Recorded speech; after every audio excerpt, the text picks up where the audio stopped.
What is up? I'm Miguel Antonio, and you are listening to the Live and Create podcast. It's where I interview artists and entrepreneurs about what it means to live a great life and create great things. And before we jump into the podcast, I'd love for you to check out my band, Run With It. Here's a clip from our song, I Need a Light. It was the middle of the night. My only friend was the highway. I just started to drive. No direction, only miles spent. I was losing my mind.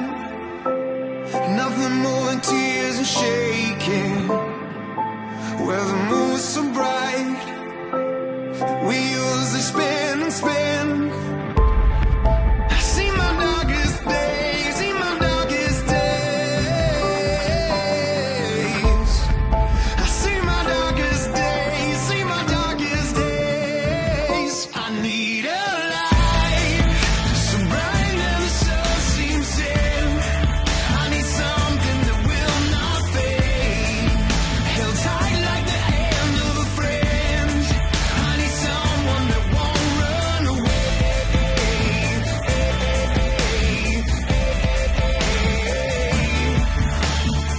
If you like what you heard, make sure you check us out at Run With It Band, at Run With It Band, everywhere you follow people at, or go to runwithitband.net. It'll take you to all the different links you want to go to, and there'll be a little button you can click for booking information.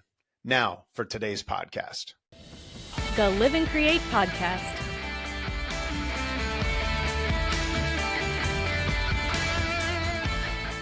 Very cool, man. Sounds Well, like lots of fun. Dude, I'm excited. You're the first person from the Sync Alliance on the podcast. And I've been just like nerding out and talking about sync to so many people I know, and none of them know anything about it. So it'll be fun to nerd out with somebody who's living in that world, man. Yeah. How long have you been part of Sync Alliance? I joined the beginning of 2023, pretty much a year, about a year. Right on. Yep. And I'm curious for you, what was your story that led towards getting involved in sync licensing as far as the music industry itself? Man, I would say that creativity has always kind of been a part of who I am, how I express myself. Started off with, drawing, and then it, morphed into, like writing lyrics, rapping, cutting hair. There's a lot of artistic, stuff that's involved with that. Got to college, then I started to picked up the keyboard, but never really stuck with it.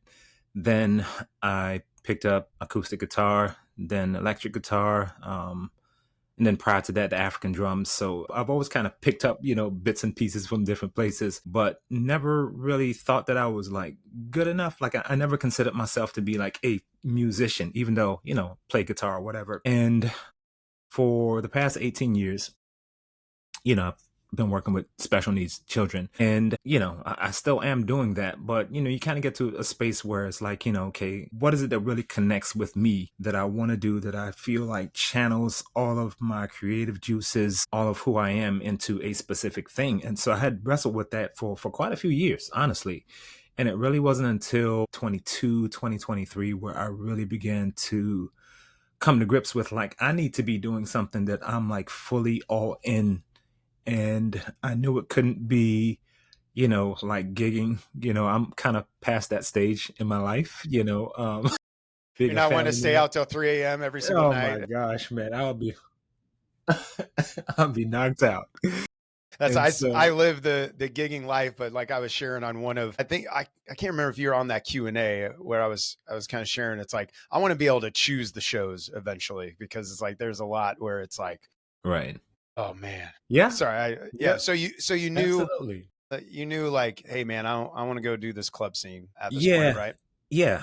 No, I had been playing with a group, and, things didn't work out with that. And, again, just trying to figure out what is it that I can channel all of who I am into, that is motivating, that's, passion driven for me. And I knew it had to be something in the creative space, specifically music. And even within music, I mean, there's a lot of different avenues that you can go into as well. And so I had a friend that was doing sync. talk to him. And initially, when I spoke to him and he kind of, introduced me to a couple of the different platforms and networks that I could get into, I didn't think I was like 100% like fully into it until 2023. And so I think I had looked at either a YouTube video or something on Instagram. XJ Will and a bunch of the other guys who are kind of big in the sync space. Just started following a lot of their videos and eventually just signed up for his course. So That's awesome, yeah, man. yeah. What has been the most surprising thing so far as you started this sync journey? There's a lot. I think there's just so much to learn. So as a musician, you kind of listen to him, songs, and you're like, oh, cool. I think I can do that. But when it comes to crafting songs specifically for sync, like there's a lot that goes into it, just to compose something in a specific way that it could have multiple uses, multiple purposes. And so I think that would be one of the things to mentally adjust to as I'm creating music to make it functional for various different, clients, if you will. I think that's Right. one of the main things. So in a sense, kind of, it's not just, well, and correct me if I'm wrong. And what I'm hearing, it's almost like even my own journey for writing, a lot of times is about emoting like my thought or my, whatever I was trying to do as an artist, right? Where in this space, it does seem like there's so many more nuances of like, yeah, you want to do that, but you really have to think about this and how it sits in the mix and, all these little details. Is that kind of what the eye-opening thing is for you? Yeah, absolutely. Absolutely. And even just like the structuring of the song and being intentional.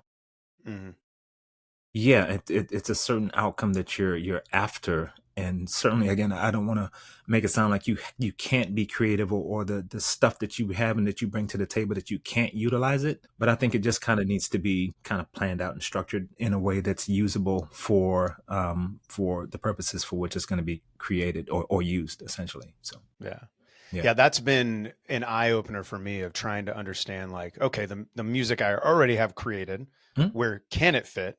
Yeah. But then now, as we're looking forward, like we start writing again as a band next week. We started writing sessions again, and thinking. I think was it yesterday where the music supervisor had suggested Mhm. watching like a TV show and Mhm. just picking. Mhm. What was her name again? I can't remember. Celeste. Was it Celeste? Deborah was the last name. Okay. Yeah, Celeste. Deb. Together we got it. We figured it out. Celeste Yeah, yeah, Deborah. yeah. But There you go. But yeah, so it made me think like it'd be really interesting for us to just figure out, okay, this is where they said our current music fits.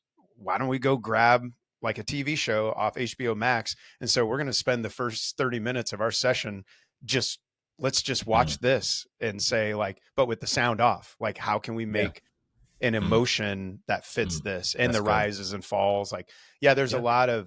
lot of pieces that honestly the structure of it and having the Mm, intentionality is kind of sparking more creativity for me at the same time. mhm. It's a interesting world, that's for sure. Yeah, absolutely. Absolutely. A lot to learn too as well. I had a Man, yeah. chance to go to the Sync Alliance conference earlier, well, last year now, it's 2025. And just the connections and even the different spaces that you can kind of specialize as far as like niche Right. within sync. There's just a lot of different avenues that you can go into. And so I think for everybody, like that, there's a place for you. It just kind of depends on where you want to kind of channel your energies and target your pinpoint your focus. So yeah.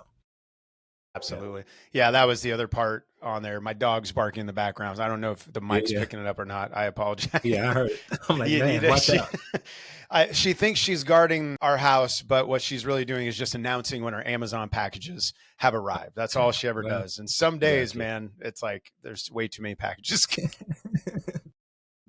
But man, I lost my train of thought when she started barking. Oh, yes, like all the little nuances, all, you Mm, got trailer music, ad yep, space, TV yep. space, all these Mm, pieces. I'm like, man, it is a whole new world of mm, my opportunities in there. goodness, it Now, is. for you, is this full time right now, music, or is that's the goal, or what's that look like for you? Yeah, that's definitely the goal. I'm at a place in life where I'm, like I know this is what gets my juices flowing, and I want to give more and more of myself to it, but I'm kind of stuck between two worlds. So I think for many of us who kind of have that creative bent, we kind of get stuck between doing what we have to do to survive and doing what we love. And well, I guess that's not just specific to creatives and music, but I want to step more fully into it. And it's kind of like, remaining in this space, you kind of realize that you can only go but so far if you kind of have your feet in, and you If you're have to just do it. dabbling. Yeah, right, right. And it's definitely more than dabbling for me right Uh, now, so yeah, I'm absolutely for definitely you. trying to step more fully into it. But, I have to kind of like life is about seasons too as well. And so I understand that this transitional period is kind of uncomfortable for me. I don't like it, but this is where I'm at. And so I try to make the most of the time that I have until I can, dedicate more time more fully to it. What does your process look like right now in balancing family, balancing a Mhm. job, and then also wanting to go all in? What's Absolutely. the process look like for you? Yeah. So, with my two daughters, one of them goes to school 5 days a week, the other one goes 2 days. And so, on those 2 days in the mornings, I try to do as much as I can in terms of creativity. And of course, like when I get home from work at night after they go to sleep, I'm doing stuff, creating whatever. But sometimes the creativity just isn't there.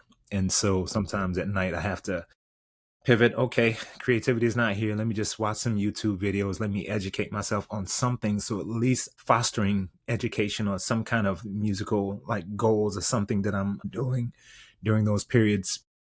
So definitely at the very least those two mornings during the week, I'm trying to bang out something, create something, even if it's a drum loop or something. Of course, I have the Q&A that we do on Monday afternoons. That's something I'm consistently doing, as well as our sessions on the feedback sessions on Wednesdays. So I have a couple different outlets, but every week kind of varies. So, somebody gets sick and that kind of throws a monkey wrench into your schedule. So just trying to, as much as I can, balance all these different things. I feel that. Yeah, there's days, get the call, like I feel like I'm firing away, on stuff, and then you get the call. It's like, hey, can you go pick up one of the Yeah. boys at school? It's like oh yeah, then you got to take him to the doctor, then you got to get the medicine, then you got Yeah. Yeah. and Yeah. All that. all those little details in that life. I think that's amazing though. I think it's a powerful thing when you watch people carve out the time and make time Absolutely. for Right. where they want to go. Cause I think it's really easy for us as humans to make excuses. I don't have this amount of time, don't have this or that. But in reality, we can find that spot, So to hear how you're carving out Mhm. space in the midst of it and still pursuing it, I think it's really cool. It's really inspiring. I remember when I was working a full-time job and then and would get up like ass crack of dawn because that's the only time I had like enough Mm. mental energy. It's like 6 a.m. starting to write and see what I can knock out in an hour. And it Wow. actually made me, Yeah. I feel like it forced me to get more efficient, I guess, in a way, because I'm like, I got this hour. So what can I actually, instead of, like if you're a guitarist, Absolutely. then it's like to get on that riff and then like Mhm. 2 hours later you're Right. playing the same damn riff. You're like, what am I doing? And it was like I realized all of a sudden I was like, I don't have time for that. I need to Mhm. if I want to get Mhm. here. Yeah, it's Right. that's wild. What are some of the hearing your process is awesome. What are some of the tools that you use just to that you feel like to maintain like being a good dad, being a good husband, but then also pursuing this passion and pursuing this career? My goodness. That's tough, man. Yeah.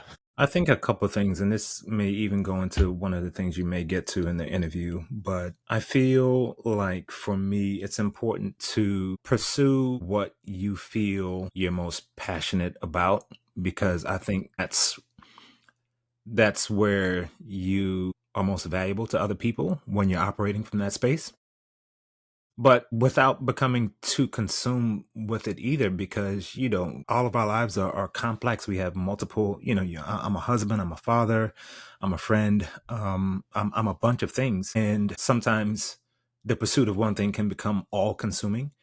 And so I don't know if the word is balance or a rhythm where you're still able to focus on the other parts of you that are important too as well. And so I struggle. I really struggle to find that rhythm, and it's almost like having two shoelaces that are untied. And so you're trying to tie up one and make sure this one is good, but then the other one gets loose and you got to, take care of that too as well. And so there's always going to be this constant pull Yeah. of responsibilities and things that we have to take care of. I can't just be a dad. I have to be a husband. I can't just be a husband. I have to be, and I have to take care of myself too as well. And so it's a little bit of a dance. I just try to take it, week by week. I do inventory a lot. So for me, I think a part of my process is just this sense of self-assessment. Where am I? Where's my heart? How am I, responding to my kids? How am I responding to my wife? Is she good? Good. How am I creatively? Am I, feeding myself? Because for years, and this is one of the reasons why I really wanted to get into sync, I kind of felt like a part of myself was dying because it was not being nourished. That creative side of me, Hmm. I literally felt like that part of me was beginning to shrivel up because I was not feeding it in a way that was productive. It was always kind of like a side kind of side dish. You know what I mean? It was never like the main focus. So yeah. Oh, that's awesome. I had a mentor once that he described it as tension, like living in the tension. But it's funny you said dance, because the thing that made most sense as I thought about tension, it made me think, like in college, I would go salsa dancing a lot. And like salsa is like this push and pull, like you're pushing and pulling with your partner. And it's like that's the only way the dance works. But sometimes you're leaning in, sometimes you're leaning back. And I remember that concept of the tension, the dance, or like a rubber band is one thing we talked about too. It's like Mhm. those concepts really did and really do to this day help me, even though there's days where like the overwhelming thing just like flares up and it's like I'm all the shit I gotta do, what am I gonna do? Right. But yeah, it's like how do you keep everything moving forward? Mm. One thing I think a lot about too, the keyboardist in my band, he has kids as well, and he tours a lot in another band, Wow. and then he also plays with my band, Run With It. Mhm. And one thing we've talked a lot about too is just our kids are watching us. Where Absolutely. there's sometimes I've seen people, and I think I've done it too, where I've made my kids my excuse for not following Mm. my dreams, Mm. and then Mm. start to think like, oh man, like what kind of negative situation does that actually bring about, Wow. and so instead, like this concept we keep talking about is our kids are watching us, let's show them how to pursue their dreams, but not Wow. forget them too, because I've seen that too. I've seen Yeah. people have been like, Right. peace out kids, and Yeah. they're Yeah. still out there trying to make it happen, and they don't care about their family, and I don't want Right. that either. Yeah. Yeah. Yeah, that's good, man. That's a great thing to be aware of, because I think the first thing is you need to be aware of it, and secondly, you need to go beyond awareness. There needs to be something that you're actively doing Right. about it, and I think there are extremes to everything. So yeah. Yeah, that's so true. Now you said you do a inventory. Do you have like particular set of questions you ask yourself? Is it just like journaling, or like I'm curious what that inventory looks like? Yeah, it's primarily journaling, and I've been doing that for a couple years now. For me, normally in the morning is when I kind of sit and just have this, block of space to just kind of reflect on the previous day. Sometimes at the end of the day, if I have time, I do it before I go home. Because again, once I get home, there's just chaos of, kids getting dinner and trying to play video games or whatever.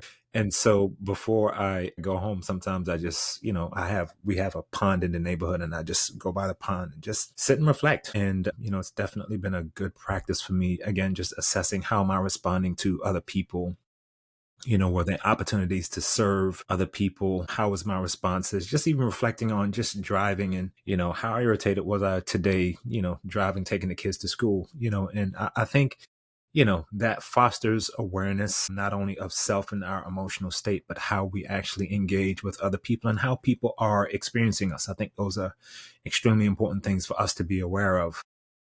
That's huge. I love it. Now, so for the last 18 years, you've been working with special needs kids Mhm. as Mhm. well. What started that journey for you, getting involved in that field? Yeah, I actually had a musician friend who was working in the school system with problem kids, and he would come to me and just talk about stuff that he was doing. I was like, man, that's kind of cool. That's kind of interesting. And so I was actually in my last year of grad school where, I found out about this field of behavior analysis, and I decided to sign up for some courses through a private college, and the rest is history. Sat for 2 exams, did an internship, and had been working with a couple different companies, and eventually started my own. And had been pretty much working with special needs kids since. So you operate your own company then in that field. Yeah. What's the focus of your company within the special needs space? Yeah, primarily autism. Okay. Yep. Wow.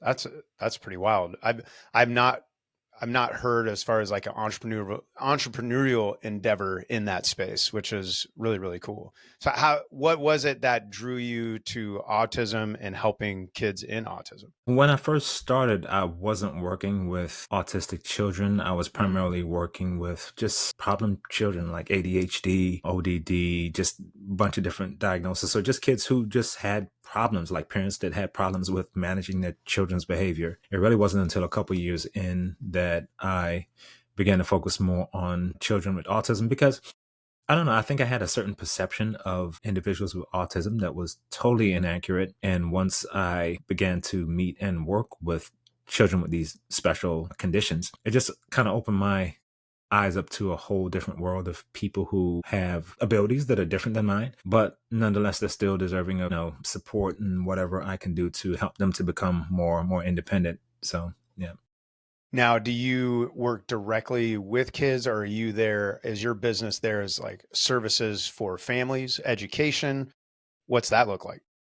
Yeah, it's actually a little bit of both, but yeah, primarily working one on one with children, but the environment is extremely important. The environment in the home as well as in the school, essentially wherever they are, the environment can serve to reinforce inappropriate behaviors, unhealthy behaviors, but it can also serve to improve and develop behaviors too as well. So we definitely want to not only just work with them, one on one to develop, I don't know, could be communication skills or whatever, but you want to be able to train the parents on, okay, well, this is what you need to do when I'm not here so that, that learning continues when I'm not present.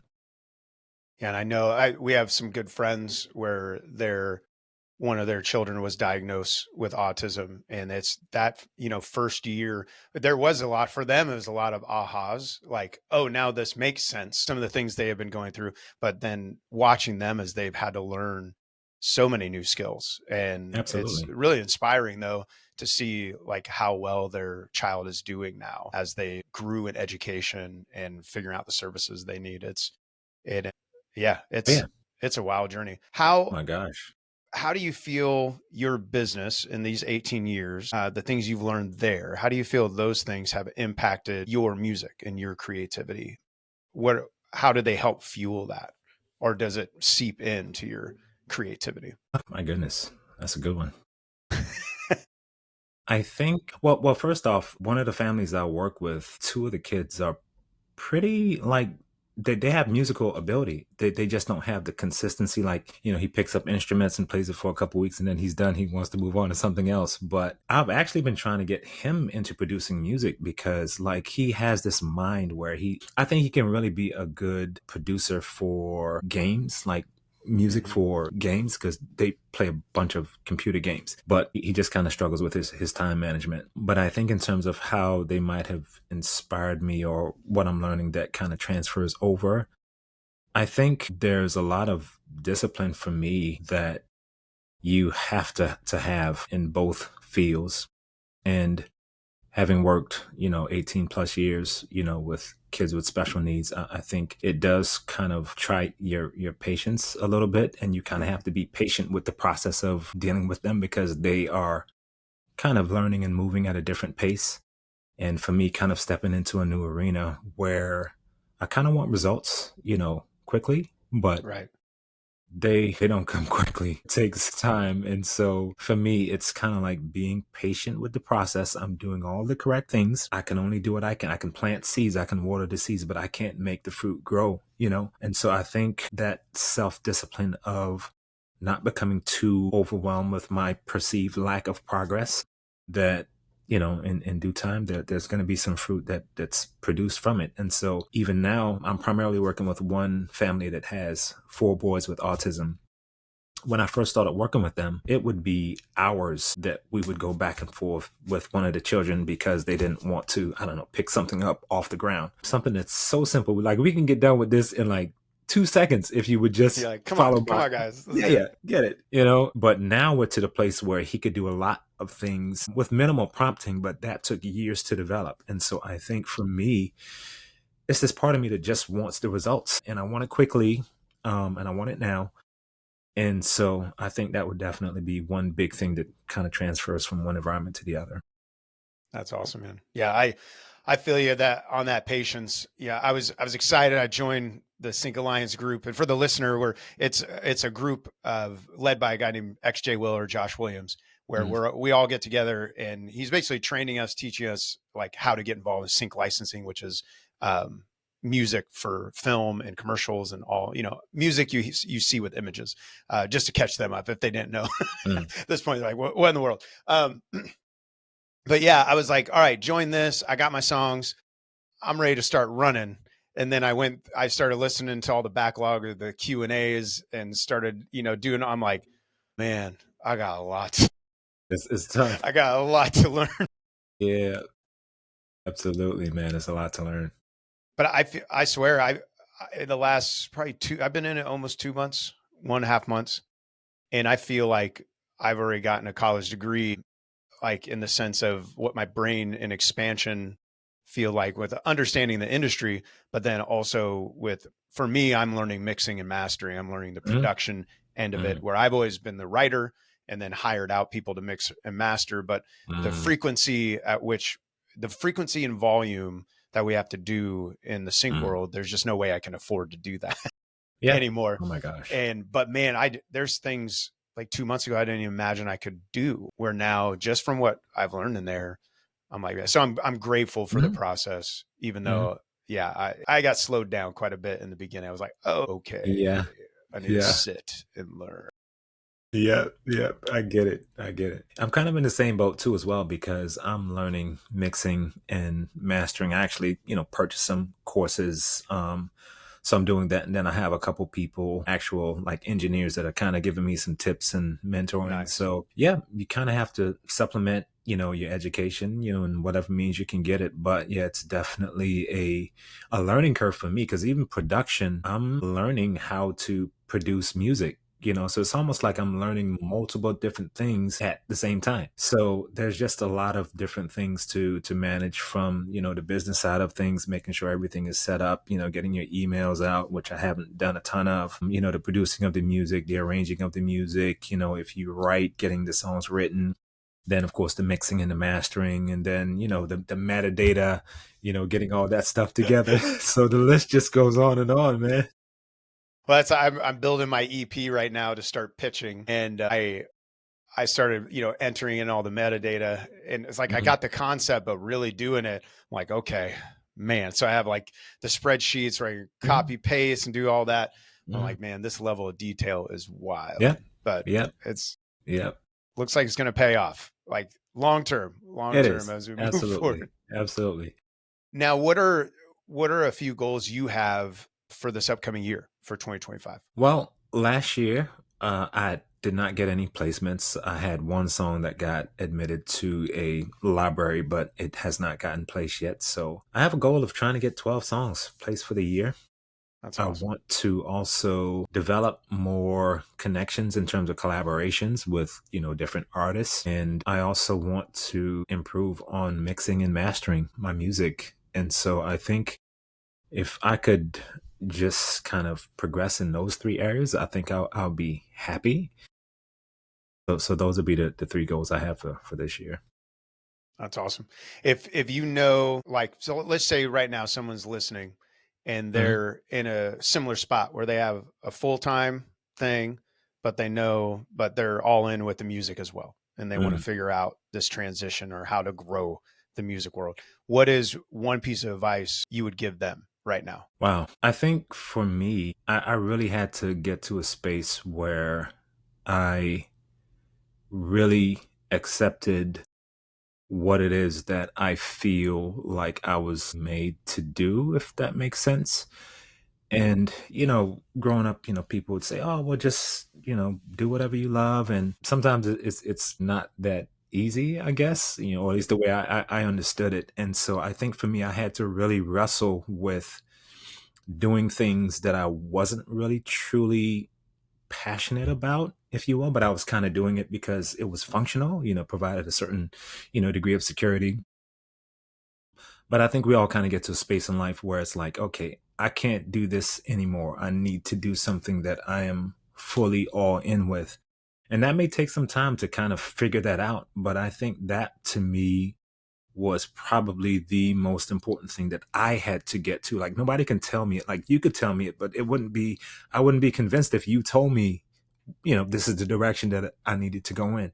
For me, I had to figure that out for myself. And so whatever that process is for figuring out where you need to go, that's where you need to get to. And I think once you get to that place, then you're more fully able to jump into something 100% behind it. I'm 100% committed to the process and however long it takes for you to get to wherever you want to be. I would think that would be probably the main thing I would try to communicate in so many words.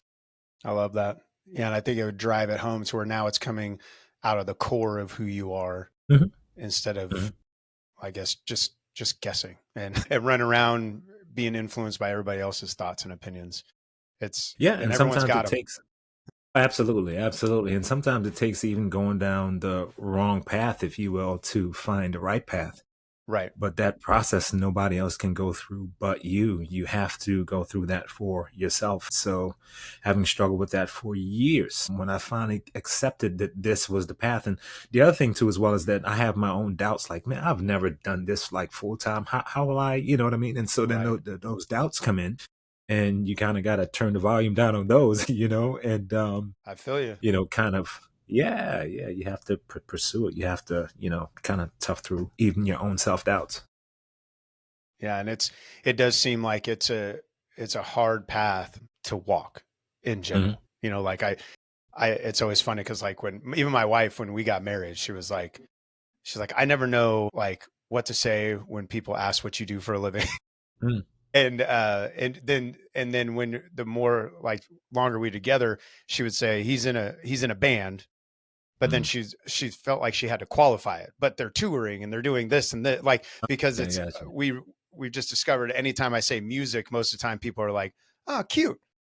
So what do you really do? Like, Like, oh, we that's really cute, man. That's so. So what do you actually do? right.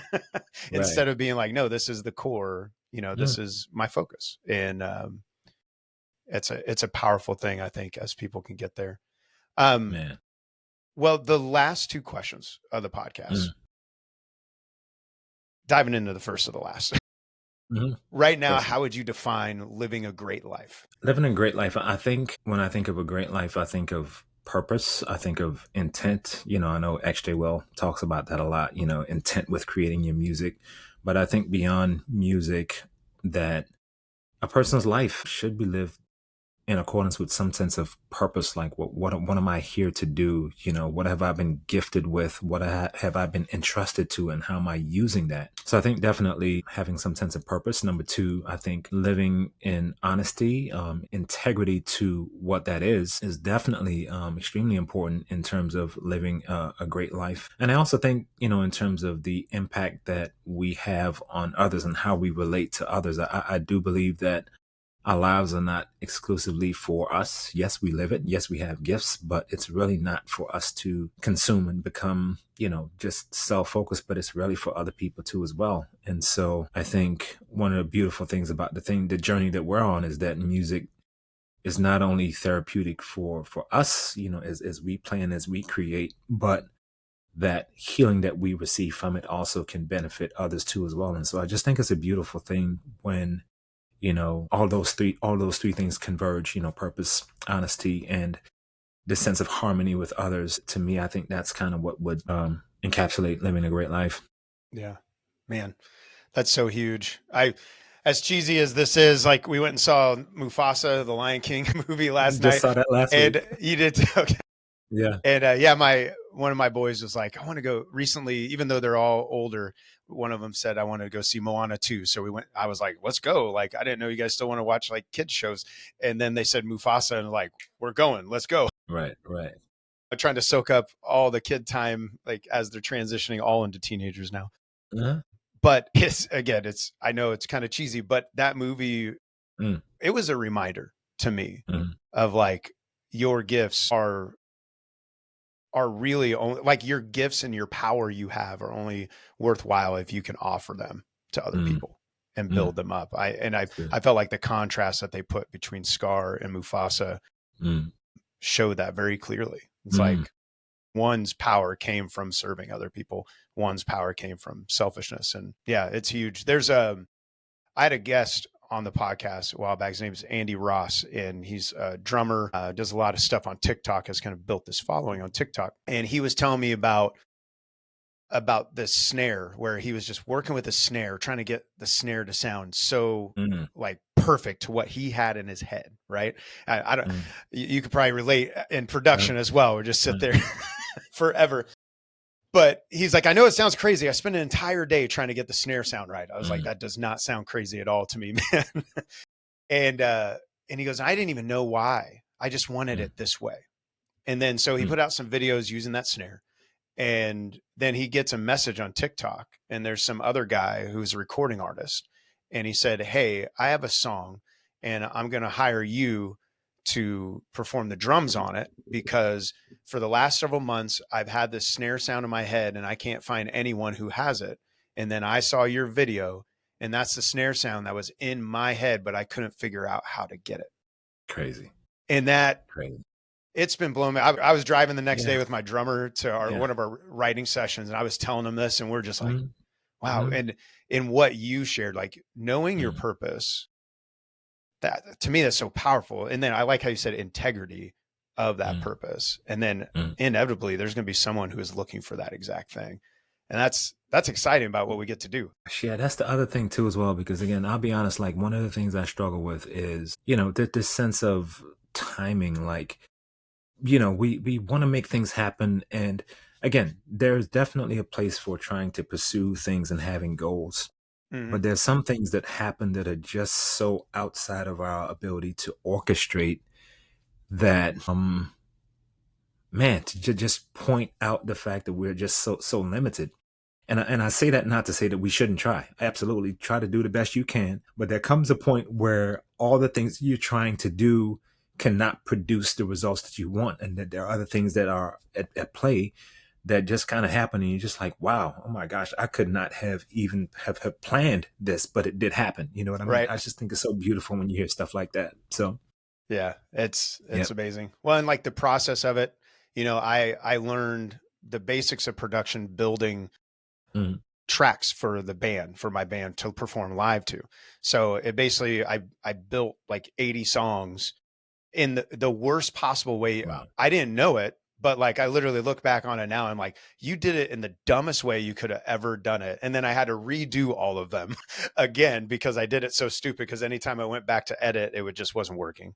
And so 160 something, live tracks that I still wasn't happy with later. I realized that kind of opened the door for me to Mm. like, just, I didn't even open the door, like cracked it open a little bit for me to see like, oh, this production thing is kind of cool. And then it Mm. forced me to Mm. start digging in and learning and learning. And then it's like, 2 years later, I feel like I'm almost to where I can maybe fully mix a song. Yeah. But the Okay. process of it, I was so mad at myself for like doing it so Yeah. dumb. But Right. I don't think I would Wow. have got to where I'm at without Yeah. that. That's And it. but it's sometimes not fun either. Yeah. Yeah. Absolutely. I agree. Sometimes it's painful. Well, for the last question, right now, how would you define creating great things? Oh my gosh. Creating great things, operating from a place of passion. I don't think that you can create anything great unless you're truly passionate about what you do. I think it has to pour out of the core of who you are. We kind of talked about that earlier, yeah. So definitely coming from a place of passion, developing developing that area of passion and giving it away. But also I think too about the process too as well, because sometimes we can become so consumed with the end product that we neglect to appreciate the steps, like the painful process that you even talked about, right? The 166 songs or tracks. That there's something beautiful when we can also appreciate the journey too as well as whatever it is that we produce at the end. So I think creating great things definitely involves passion. It involves the process. I wish I had another P to kind of make it all sound beautiful, man. But definitely, yeah, passion and process, man. That's awesome. Yeah. What's the best way for people to connect with you, check out your music and what you're up to? I don't do a ton of social media, honestly. I do have an Instagram, Eyewitness24, EYEWITNESS24 is the handle. Of course, I have a Disco too as well, but I don't even know if that's a public thing that you can give out where people can actually, check your music out. But it's Level Dimension is the name that I use for my Disco profile. And yeah, that's it. That's awesome, man. Well, I'm excited Yeah. that we get to do this sync thing together Mhm. in Sync Alliance, and I'm excited. Keep learning, man. So thanks for making the time. Absolutely. Thank you. Thank you for listening to the Live and Create podcast. If you like what you heard, make sure you subscribe and leave a comment or a review. The Live and Create podcast.